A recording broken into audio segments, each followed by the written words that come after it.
Welcome back to the Race Recap, probably the best source of ski racing analysis on the internet. Today is Wednesday, January 26th, and we have just finished some excellent World Cup racing action from Kitzbuehel and Cortina. Kind of a shorter week this past week in that we didn't have any Tuesday races. I kind of miss those Tuesday races. I like a Tuesday slalom. It's a great way to wake up and kind of get the week going before you even hit hump day.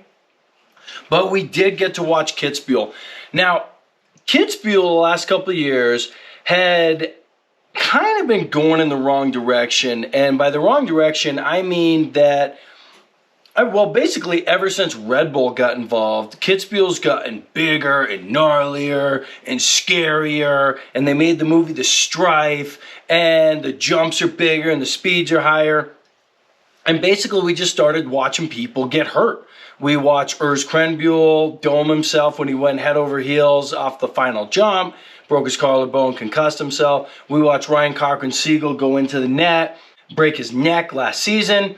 And I was kind of getting sick of the whole Kitzbuehel radness.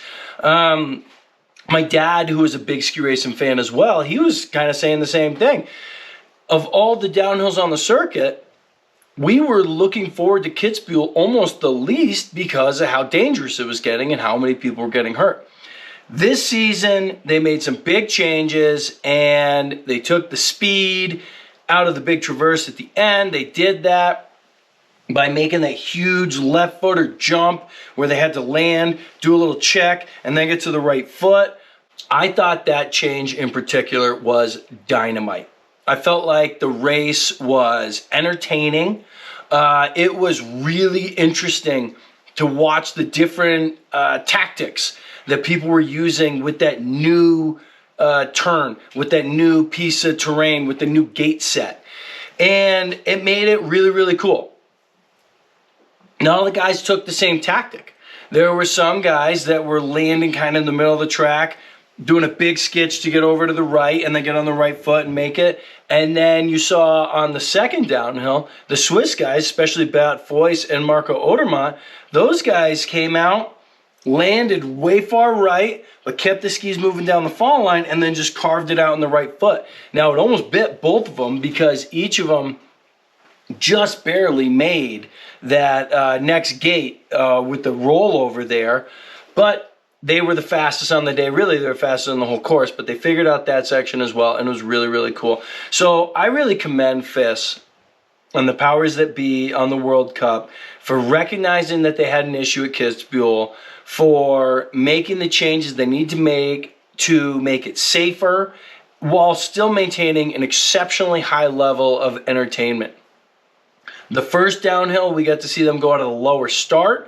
That was almost kind of cool to see them go out of the lower start. It was just a new element of the race that we're not used to seeing.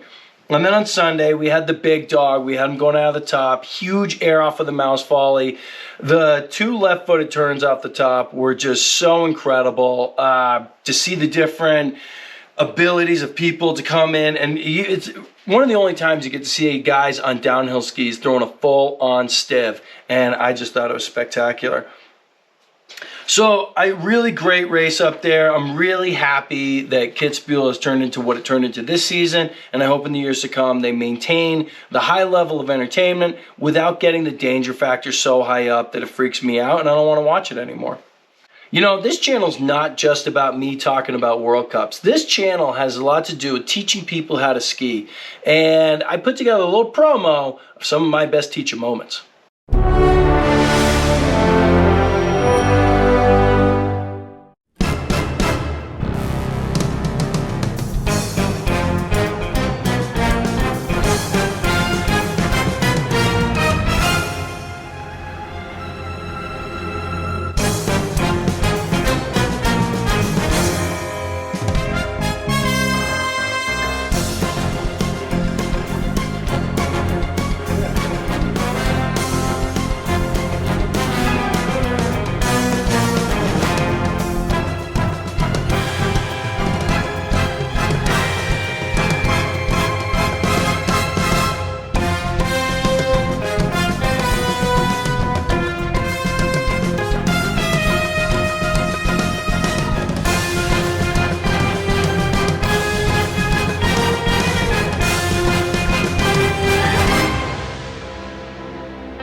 The ladies in Cortina.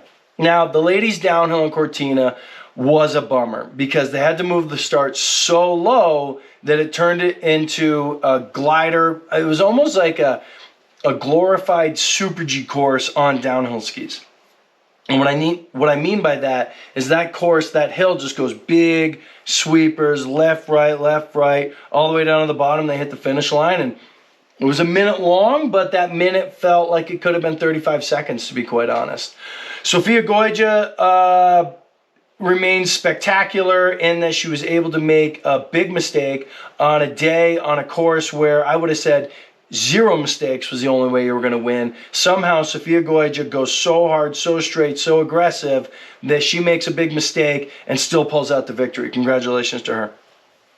Laura Gut did not have a great day, and if I wasn't saying it already, I think Laura Gut's chances at the overall are completely done. She needed to basically win outspeed events to make a comeback after her bout with COVID. It's not going to happen. The Cortina Super G was extremely entertaining. Eileen Crotone, I couldn't be happier for her.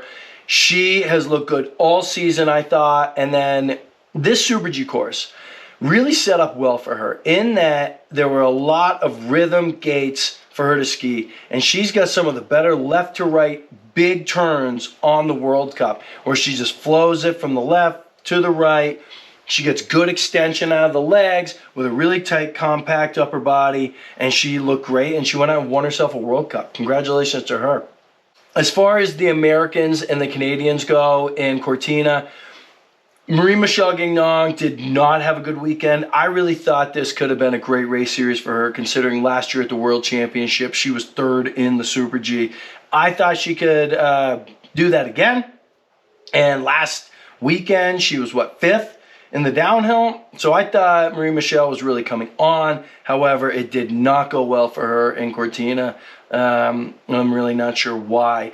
Michaela went and had a decent Super G run, not a great Super G run. Looked like she was in contention at the top, but just didn't have it all the way down for whatever reason. I'm not totally sure. Esther Ledecky went out and had a good run. It's kind of been a while since she's been on a podium, it feels like. She went out, got 3rd in that Super G. Still didn't look satisfied with that, but I am psyched that she is coming up and peaking coming towards the Olympics. I love Esther Ledecky and want her to do well. Really disappointing news out of Breezy Johnson's camp. It appears that she has hurt her knee significantly. She will not be racing in the Olympics. She announced that on Instagram. That's a huge bummer because Breezy was a true medal contender in the downhill in the Olympics. One of the best medal contenders we have outside of Michaela, and it's really going to be a bummer not having her there representing America. Alex Wilkinson went out and had a great day in the downhill. I think she was 18th. That's fantastic. She's a young American skier coming up. And like I said last week, we've got some really good young talent coming up on the American side in Alex Wilkinson, Mo LaBelle, and Keely Cashman. Keely Cashman scored points again in the Super G and is really trending up as well. Good stuff there. Now we get to talk about what we all want to talk about, the most important thing going on, and that is Dave Riding winning the Kitzbuehel Slalom. This is fantastic. Dave Riding is absolutely my favorite World Cup slalom skier. I love his style. His technique is so compact. It's tight. He gets a really good upper body, lower body separation. His legs are powerful. He keeps his knee pretty well bent, so he has good control when he's doing it. He carves a ton of the turn, and when he is on, it is fantastic. And it was, and he won a World Cup. Now, how did he win a World Cup? After the first run, there were 3 guys that should have won that race. You had Clement Noel, you had Sebastian Fuß-Solveig, and you had Alex Van Etzer. And those guys were all 8/10 ahead, and I think they were only 800ths apart, the 3 of them. Riding comes down, puts down a good run, moves himself into the lead. And then, okay, yeah, I thought he could beat the next couple guys. I think he was 5th first run. He beat the next 2. And then came those 3, and I was like, all right, hopefully maybe one of them has an issue, and Dave Riding's on the podium. That was kind of my hope. First guy goes out. boom, can't make it. Every guy had a different issue. I'm sure that they thought the other two guys who were up there way ahead in the lead were also going to gun, so they felt like they needed to gun too. But you would think that after Fu Solveig and Clement Noel went out, that at least Van Azer would have slowed it down and just skied it clean and tried to beat a guy that he was 8/10 up on the first run. He didn't, however, and went out pretty quickly. And that was a bummer. The men's slalom season right now has been pretty weird in that a lot of guys are falling. And a lot of guys that are in contention after the first run are going out. And we're not seeing kind of the best version of men's slalom on the World Cup right now. We are seeing the best version of ski racing in men's downhill. We're seeing the best version of women's ski racing in the Super G. And those are the events where the gunners, the good ones, are coming out and showing that they're the best, and they're competing day in and day out, and on any given day, there's 7 or 8 different people that can win, and that's who's winning. On the men's slalom side, we got a bunch of races that are being decided by straddles or DNFs. That's not the most exciting way to go about it. However, I don't care. It was still a fantastic race. Henrik Kristoffersen made a giant move on the second run, moved up into third. Lucas Brathen backs up his World Cup win in Wengen to get a second place in Kitzbuehel. I think he is feeling it. He's got confidence, totally awesome to see. And then Dave Riding, the man, comes down and looks so good. And while we're talking Dave Riding, you know those blue gloves that he's wearing? I got to have a pair of those. Those are the coolest gloves on the World Cup. It looks like the ones with the knuckle guards so you can drag knucks and everything. I got to have a pair. They're not available here in America. I tried buying them at the beginning of the season, but it's an Austrian brand and they don't distribute to the States. So if anyone out there can get their hands on a pair of those gloves, I'm a size 10. I need them. Let me know. We can figure something out. Another thing to mention about Kitzbuehel is those guys did a fantastic job of managing all that snow that fell, putting on a safe downhill day 1, a cool slalom in the snow on day 2, and then somehow getting that downhill track completely cleared off and safe for a fantastic Sunday of racing on day 3. Kudos to those guys. Coming up next week, we have a Chrome Plants Women's GS that's in Italy. We have the Schladming Men's Night Slalom. I'm so psyched about that. And as soon as I'm done recording here, I'm headed in to watch a first run. And then we end the week in Garmisch for a women's downhill and a women's Super G before we move into the Olympics the week after that. Kind of a shorter one this week. I know, I'm sorry, but things are going on. I got to get back in the house. Thanks for watching. Subscribe, like, tell your friends about it. Keep shredding out there.